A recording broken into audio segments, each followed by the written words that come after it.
जानते हैं Elon screw को खोलने के काम में आता है, ये भी नंबर के हिसाब से आते हैं। हमारे सिस्टम में 4 नंबर, 5 नंबर, 6 नंबर, इन 3 एलन की का प्रयोग सबसे ज्यादा किया जाता है। ये थिम्बल है, वायरों पे लगाए जाते हैं। एसी की वायरिंग में कहीं भी तार में तार को जोड़ा नहीं जाता है, हर जगह थिम्बल लगा के किया जाता है। तो इस तरह का ये थिम्बल है। ये जो थिम्बल आते हैं ये स्ट्रेट में भी आते हैं और यल साइज में भी आते हैं। तो हमारा स्ट्रेट वाला सबसे बढ़िया लगता है, इसी का हम प्रयोग ज्यादा करते हैं। इसके बाद देखेंगे यहाँ पर ये हमारी कॉपर की पाइप है, ये हाफ साइज की पाइप है।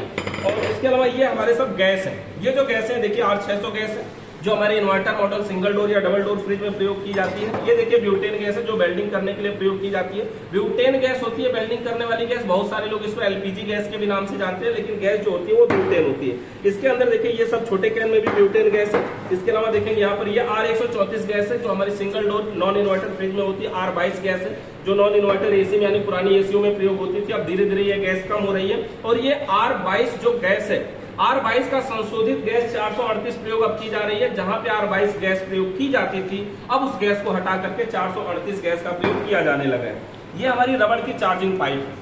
रबड़ की चार्जिंग पाइप की जानते हैं एलन स्क्रू को खोलने के काम में आता है, ये भी नंबर के हिसाब से आते हैं। हमारे सिस्टम में 4 नंबर, 5 नंबर, 6 नंबर, इन 3 एलन की का प्रयोग सबसे ज्यादा किया जाता है। ये थिम्बल है, वायरों पे लगाए जाते हैं। एसी की वायरिंग में कहीं भी तार में तार को जोड़ा नहीं जाता है, हर जगह थिम्बल लगा के किया जाता है। तो इस तरह का ये थिम्बल है। ये जो थिम्बल आते हैं ये स्ट्रेट में भी आते हैं और यल साइज में भी आते हैं। तो हमारा स्ट्रेट वाला सबसे बढ़िया लगता है, इसी का हम प्रयोग ज्यादा करते हैं। इसके बाद देखेंगे यहाँ पर ये हमारी कॉपर की पाइप है, ये हाफ साइज की पाइप है। और इसके अलावा ये हमारे सब गैस है। ये जो गैस है देखिए R600 गैस है, जो हमारे इन्वर्टर मॉडल सिंगल डोर या डबल डोर फ्रिज में प्रयोग की जाती है। ये देखिए ब्यूटेन गैस है, जो वेल्डिंग करने के लिए प्रयोग की जाती है। ब्यूटेन गैस होती है वेल्डिंग करने वाली गैस। बहुत सारे लोग इसको एलपीजी गैस के भी नाम से जानते हैं, लेकिन गैस जो होती है वो ब्यूटेन होती है। इसके अंदर देखिए ये सब छोटे कैन में भी ब्यूटेन गैस है। इसके अलावा देखेंगे यहाँ पर ये R134 गैस है, जो हमारी single door non inverter fridge में होती है। R22 गैस है, जो नॉन इन्वर्टर एसी में यानी पुरानी एसीओ में प्रयोग होती थी। अब धीरे धीरे ये गैस कम हो रही है। और ये R22 जो गैस है, R22 का संशोधित गैस 438 प्रयोग अब की जा रही है। जहां पे R22 गैस प्रयोग की जाती थी,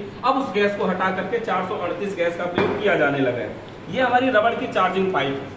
रबड़ की चार्जिंग पाइप की जानते हैं एलन स्क्रू को खोलने के काम में आता है, ये भी नंबर के हिसाब से आते हैं। हमारे सिस्टम में 4 नंबर, 5 नंबर, 6 नंबर, इन 3 एलन की का प्रयोग सबसे ज्यादा किया जाता है। ये थिम्बल है, वायरों पे लगाए जाते हैं। एसी की वायरिंग में कहीं भी तार में तार को जोड़ा नहीं जाता है, हर जगह थिम्बल लगा के किया जाता है। तो इस तरह का ये थिम्बल है।